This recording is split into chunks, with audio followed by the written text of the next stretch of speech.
Hello there, everyone. Apostle Jonathan Ferriol here, and I would like to once again welcome each and every one of you in this new edition of the Apostles' Take. And today we are going to look at a subject that is quite familiar with so many of us who are in the church. And this is something that is sadly typically experienced and observed, but at the same time, it is something that is not directly addressed. So sa bahaging ito ng ating Apostles' Take ay ating pag-uusapan sa liwanag ng banal na kasulatan. Itong kanilang tinatawag na church hurt. Church hurt, yan ang kanilang description sa kalagayang ito na kung saan ang isang mananampalataya ay nasasaktan, nasasamantala at na for a lack of a better word, nasasagasaan ng ibang mananampalataya. Ito man ay sinasadya o hindi sinasadya. I remember when I was still in the United States, I coined a term for this. Instead of church hurt, I call it friendly fire, because in the time of combat and war, would you believe that not all soldiers who actually die at the hands of their enemies? May mga sundalo na sila ay namamatay dahilan sa tinatawag na friendly fire, na kung saan ang kanilang kapwa sundalo, yung kanilang kasamang sundalo ay ang nakapapatay sa kanila.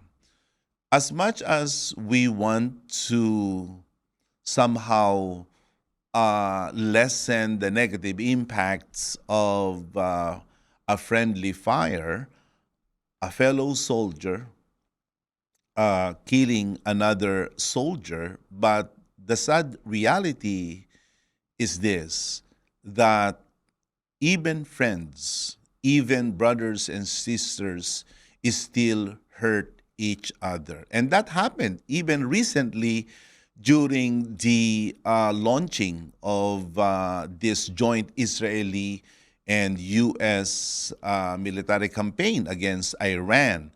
It happened last March 2, na kung saan 3 F-15 U.S. jets were actually gunned down by their fellow allied forces from Kuwait. Kaya itong tatlong F-15 jets ay bumagsak dahilan sa ito ay na baril ng o tinamaan sila ng anti-aircraft guns ng kanilang kaibigan at kaalyado ng mga members ng Kuwait Armed Forces. Mabuti na lamang ay wala sino man sa 6 na mga piloto ang namatay. But then again, that is how dangerous and how shocking a friendly fire is. In the church, this is something that to some degree happens. That's why this podcast is something I entitled as Spiritual Friendly Fire. Bagamat I have a lot of hesitation using the word church hurt, but sa Amerika, yan ay malimit na ito'y ginagamit. Maging ngayon sa Pilipinas ay parang ito ay nagiging usap-usapin na rin sa mga ebanghelikong at protestanting pananampalataya, yung church hurt. But ang dahilan kung bakit hesitant ako na ito'y gamitin at ito ay ituro ay sapagkat unang-una, ang Iglesia ng Panginoon ay nananatili na lugar at samahan na kung saan ang pag-ibig ang naghahari, ang kabaitan ang sinusundan, ang pagtuturingan ang lalong iniingatan, sapagkat ang tunay na Iglesia ng Panginoon ay itinuturing na isa sa mga safe space sa inyo ng mga Gen Z. The church, especially the Church of the Lord Jesus Christ, is considered one of those safe spaces. And I for one, personally agree with that, and that is what I am constantly pursuing, that in the church where we can be able to fully treat one another with mutual respects, na magkaroon ng paggagalangan sa isa't isa at magkaroon ng wagas na pag-ibig sa bawat isa at pag-uunawaan sa bawat isa. Bagamat ito ang itinuturo ng ating mahal na Panginoong Hesus na siyang tagapagtayo ng Iglesia ng Panginoon, at ito ay pinamumuhay ng marami ng mga banal sa Iglesia ng Panginoon, ito ay inihahalimbawa ng mga tunay na sugo ng Diyos. Yet, the sad reality is this, that there are still fellow Christians, yes, fellow church members who eventually hurt us, take us for granted, or take advantage of us. Now, if you think that is shocking in our time, well, brace yourselves. Kasi maging sa New Testament era, wherein the Church of Jesus was first formed, maging sa panahon nila ay meron ng tinatawag na spiritual friendly fire. Sa panahon pa lang ng mga apostol noon, sa unang daang taon ng pananampalatayang Kristiyano, bagamat sila'y nasa tunay na iglesia ng Panginoon na, subalit they were still cautioned, they were still warned about this sad and painful reality that a fellow Christian could still hurt another fellow believer. That is why there is a very strong caution and a very strong admonition against this kind of behavior. In Galatians 5:15, it says, "But if you bite and devour one another, watch out that you are not consumed by one another." Makikita natin dito, bagamat hindi tinutukoy talaga ni Apostol Pablo itong tinatawag sa kasulukuyang panahon na church hurt, or what I would call as a spiritual friendly fire, but somehow the Apostle Paul knew of this condition wherein a fellow believer could be your worst nemesis or enemy. It says there, if you bite and devour one another, watch out that you are not consumed by one another.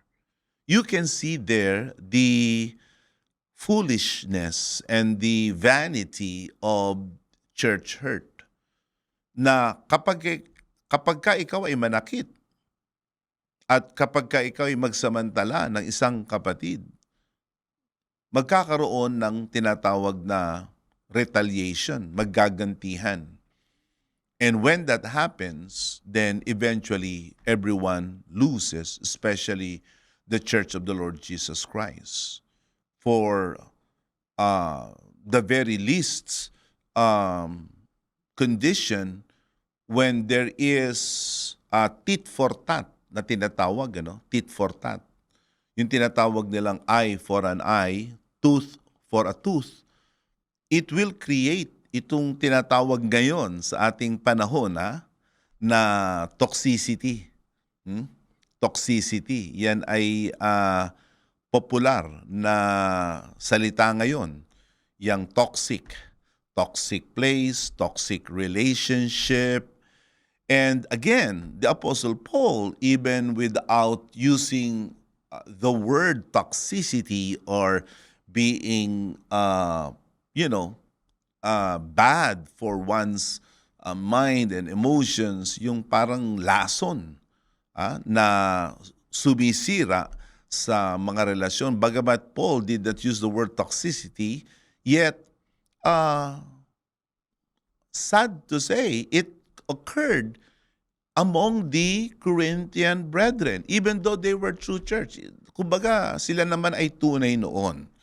Pero sa kabila na sila ay tunay, ay nangyayari pa rin itong mga hindi magandang environment dahilan sa kanilang hindi tama na ugnayan.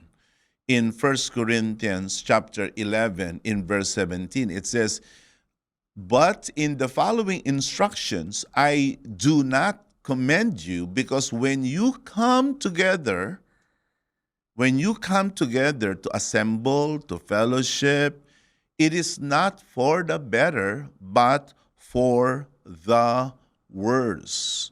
Makikita natin dito na nagkaroon na ng parang toxic na environment sa church ng mga taga-Korinto. But then again, sometimes it's easier for us to use terminology that are not really properly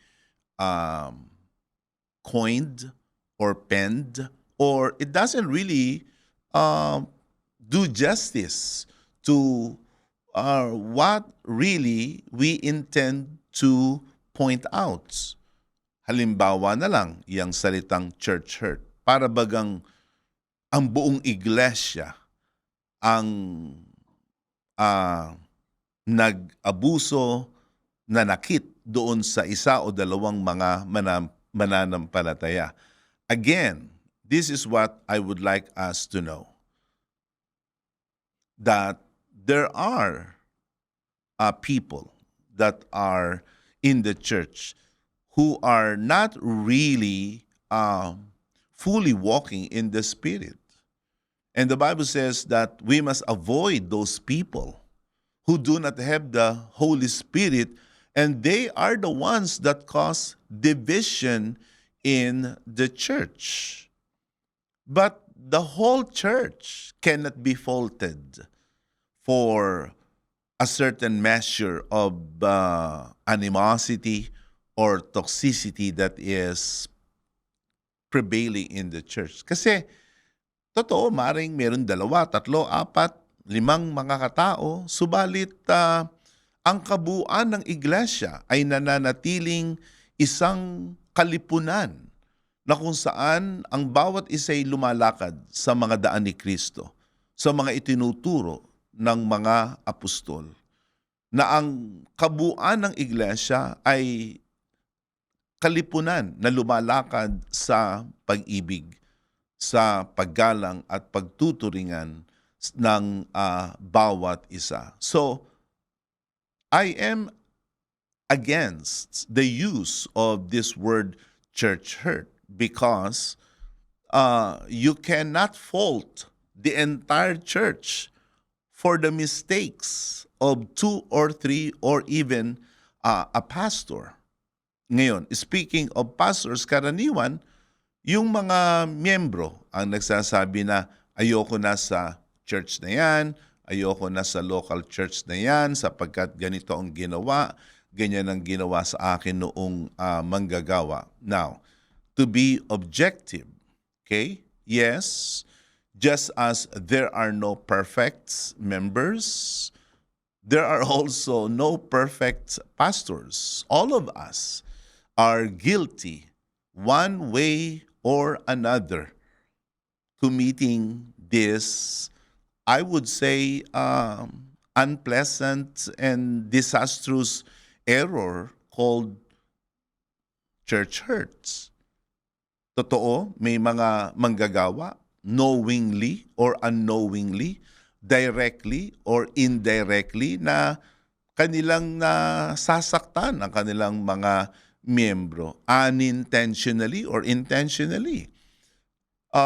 Pero, as a pastor myself, madami ding miyembro ang hindi nila alam o marahil alam nila na kanilang pinapanghina at kanilang pinanglulumo ang kanilang mga pastor, ang kanilang mga manggagawa. What I'm trying to say is this, that at the end of the day, we cannot really wash our hands and say, I am clean, I am not guilty. It's good if you do not engage, and I would like to strongly encourage you to never, never, never engage in any activity that could hurt others, that could weaken others. Just like the words of the Apostle Paul in the book of Romans in chapter 12, wherein he says, be at peace with all men, if possible. So Paul has that clarifying words to the Roman brethren. Sabi niya, if possible, live at peace with all men. Yan din ang turo ni Apostol Juan, na tayo ay mag-ibigan sa bawat isa. So, yan ang ating dapat gawin. Ang salita nga ng ating yumao at minamahal na Apostol Arsenio T. Ferriol ay magpabaitan tayo. Pabaitan. Ang bawat fourth watcher kailangan ay maging mabait sa bawat isa. Ngayon, ating dapat tingnan din ang ugat ng pinagmumulan nitong tinatawag nilang phenomenon na ito na church hurt, o ang aking tinatawag na spiritual friendly fire. Why does it happen? Well, allow me to diagnose the problem and identify the 4 fundamental root causes of church hurt. Number 1, we are still imperfect people. We are still imperfect people. Even the most saintly among us is still a work in progress. Yan lamang ay isang katotohanan na lahat tayo ay nasa daan ng kasakdalan. Lahat tayo ay patungo dito sa tinatawag nating layunin ng ating pananampalataya, ang kasakdalan ng ating mga pagkatao. But let's also admit it that the way to maturity is not paved smoothly. There are some hurdles. There are things here and there that could stumble us and that could actually make us feel and think less than what we ought to. Kaya kahit ang pinaka masasabi nating spiritual sa atin, lahat tayo, we are still a work in progress. No one has been made perfect yet. Certainly not morally or even spiritually. This reminds me of this situation between these 2 women. They were Euodia and Syntyche. In Philippians chapter 4, verse 2 to 3, it says, I entreat Euodia and I entreat Syntyche to agree in the Lord.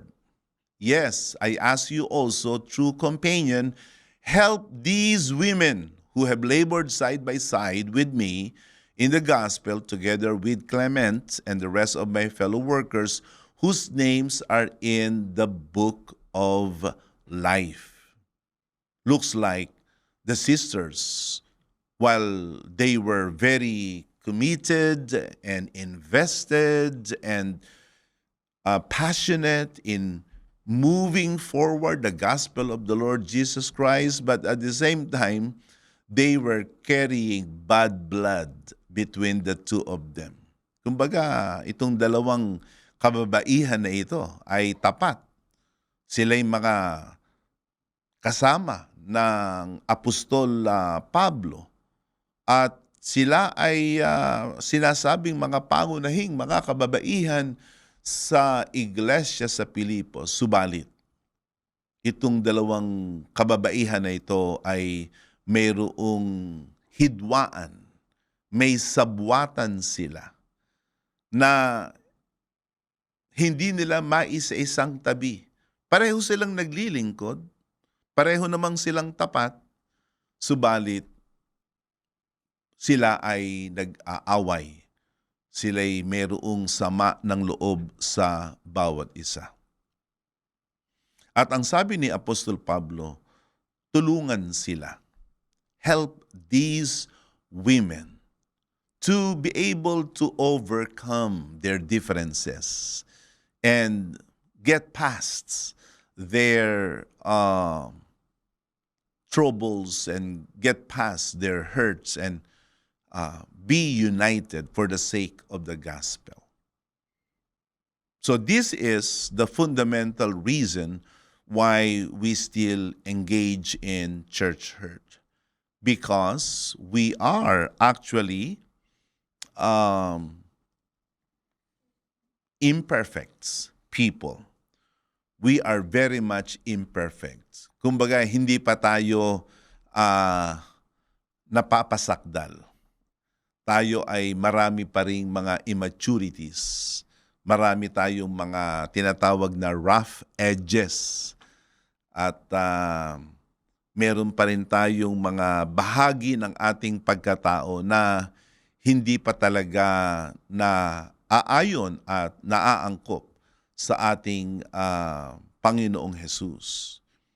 Ito ang dahilan kung bakit kailangan na tayo ay magsikap lalo at sumuko sa Panginoon na ating ilagay sa pagsisisi ang ating mga sarili upang ang ating mga tinatawag na mga imperfections ay ating malampasan. The second reason why we somehow engage in church hurt is this: we are unknowingly afraid. We are afraid. Tayo ay takot.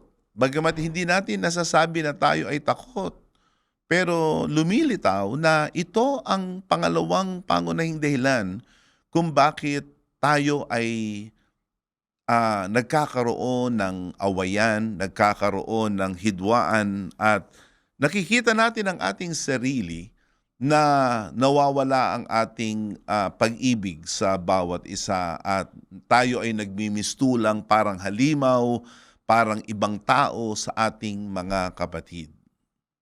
Fear is one of those reasons. The Bible says in the book of 1 Corinthians chapter 6 in verse 7, to have lawsuits at all with one another is already a defeat for you. Why not rather suffer wrong? Why not rather be defrauded? Kaya sabi ni Apostol Pablo, kung meron mang parang gusot sa inyo, ay huwag ninyong dadalhin yan sa mga di mananampalataya.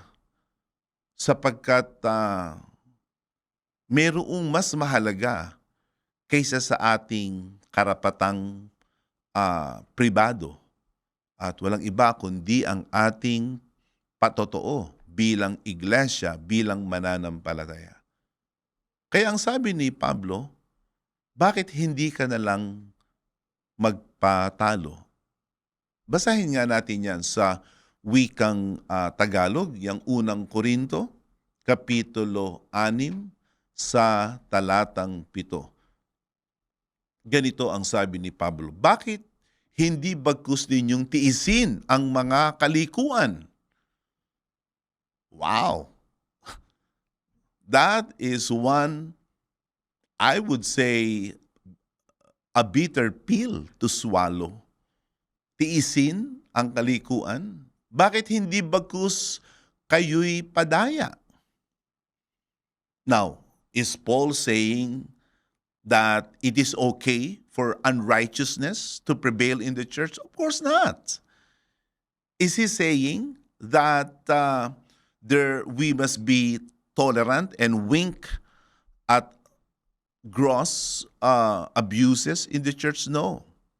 What Paul is saying here, there is a place for judgment, and the people of God must be judged inside the church. Now, that is something else that we should talk about in some other time. Pero ang sinasabi dito, bakit hindi ninyo tiisin ang mga kalikuan? Bakit hindi bagkus kayo padaya? And that is, honestly speaking, fearful. Yung ikay magpatalo, nakakatakot na matalo. Yung ikaw ay magpaapi, nakakatakot na maapi. Yung ikaw ay magpa sa ilalim, nakakatakot yan. Yung ikaw ay nasa ilalim, yung ikaw ay mapagkamalan, yung ikay madaya, nakakatakot yan. And we are afraid na matakot. We don't want to be afraid. We do not want to lose control. We are afraid to lose our reputation. We are afraid to lose our status, our position. At dahil sa tayo ay takot na mawala ang ating posisyon, ang ating karangalan, ang ating reputasyon, we fight with bare knuckles. We fight fire with fire. Siniraan mo ko, sisiraan din kita. Eye for an eye, tooth for a tooth, because we do not want to lose. But Paul says, it's okay to lose. It's okay to be misunderstood. It's okay to be actually taken for granted. And Paul isn't saying na madali. It's hard. I'm telling you right now, it's hard to be taken advantage. It's hard not to be heard, not to be given justice, because we demand always to preserve ourselves, don't we? But for the sake of the greater good, alang-alang sa kapayapaan ng iglesia, ng kalipunan, ang sabi ni Pablo, sige, patalo na kayo, padaig na kayo. Are you afraid to give up what you think is yours?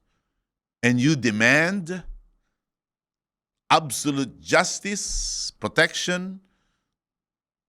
Well, there's nothing wrong with justice. But justice must be tempered with mercy. And at the end of the day, it is mercy that triumphs over judgment.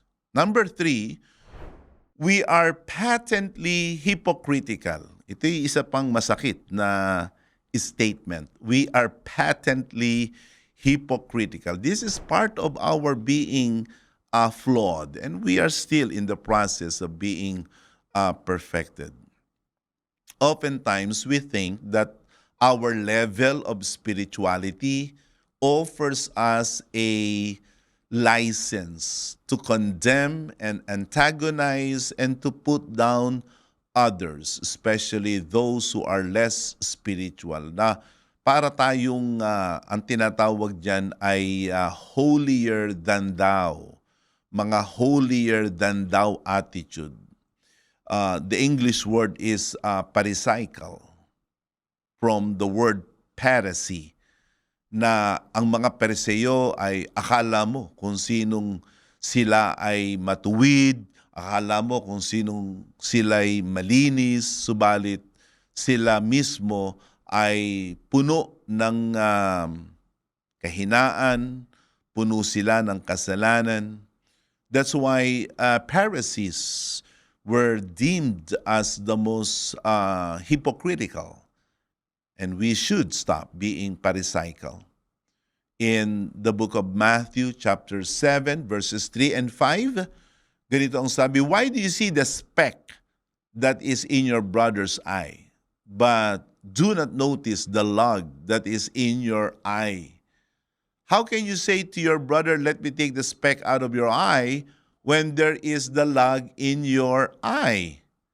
You hypocrite, first take the log out of your own eye, and then you will see clearly to take the speck out of your brother's eye." In other words, sabi ni Panginoong Jesus natin dito na nakikita mo yung speck, yung maliit, yung kasalanan mo nga ay nandudumilat, ang laki-laki, ikaw pa tong napaka gasing na tingnan ang kasalanan, ang pagkakamali ng iba. Again, there is a place for tough love. There is a place for brotherly correction, but there is no place for Pharisaical attitude in the church. We must be humble enough, and our spirituality doesn't give us a pedestal over others. Our being godly doesn't give us authority and license to put down others. In fact, the size or the measure, I should say, of godliness is how much you are caring for those who are weak, especially for those who have been caught in sin. Let's read that in Galatians chapter 6 in verse 1. Ito ang marka, ito ang sukat ng isang makadiyos talaga, spiritual. "Brothers, if anyone is caught in any transgression, you who are spiritual," pause there, kayong mga spiritual, do you think you're spiritual? Do you think you're godly? The Bible says that this is the first thing you must do. You must restore those who are caught in sin. And so, in God's church, let us practice first and foremostly true spirituality and true godliness, love, mercy, compassion, and long-suffering, rather than Pharisee-like judgments. And the fourth and the last one is this: what causes church hurt? Another painful statement. We are admittedly carnal. Carnality is the driving force to engage other believers, to hurt, to antagonize each other. Again, ang unang iglesia sa Corinto, sila'y tunay pero sila ay mga makasanglibutan. Sila'y makalaman. In 1 Corinthians chapter 3 verses 1 to 3, it says there, "But I, brothers, could not address you as spiritual people, but as people of the flesh, infants in Christ. I fed you milk, not solid food, for you were not ready for it. Even now, you are not yet ready. You are still of the flesh, for while there is jealousy, strife among you, are you not of the flesh and behaving only in a human way?" So makikita natin dito na kapag tayo ay lumakad na sa laman, ibig sabihin, mabuhay tayo ng ayon sa ating lumang pagkatao. Sundin natin yung makalaman, makatao, makasanglibutan, makamundo na kaparaanan. Ano ang mangyayari? Magkakaroon ng yung sinasabi nga nila ngayon na toxic environment. Magkakaroon ng awayan, strife, kaguluhan. Magkakaroon ng inggitan, patutsadahan, at iba pang mga gawi na nagdadala ng pagkakahati-hati sa katawan ng ating Panginoong Hesus. Walang iba kundi ang iglesia. At ang nangunguna dyan ay ang mga nasa laman, yung lumalakad sa laman.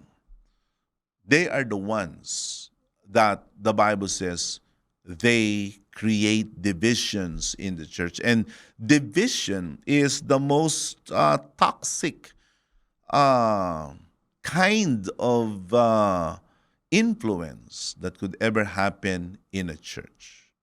And so, the Word of God appeals to us that we must choose godliness and holiness and spirituality. Alam nyo, mga minamahal ko mga kapatid, as your apostle right now, my most fervent prayer and my utmost desire is for the church to be more perfect in our fellowship and to be more complete in our love for each other and to strive for the peace in God's church. Yan ang itinuturo ng Panginoong Hesus sa atin. Yan ang ipinamuhay ng ating mga apostol noon at ngayon. Ito ang ating dapat sundin. In the church, we are meant to be healed. We are meant to be valued, cared, and respected. Yeah. Ganun talaga ang hinahanap ng Panginoon. Maggalangan. Igalang mo yung tagapanguna mo. Igalang mo ang pagkatawag sa Kanya. At kung ikaw ay isang tagapanguna, mahalin ang mga tupa, mahalin ang iglesia, to provide for them, to see to it that their needs are well cared for. And for the members themselves, let us love one another.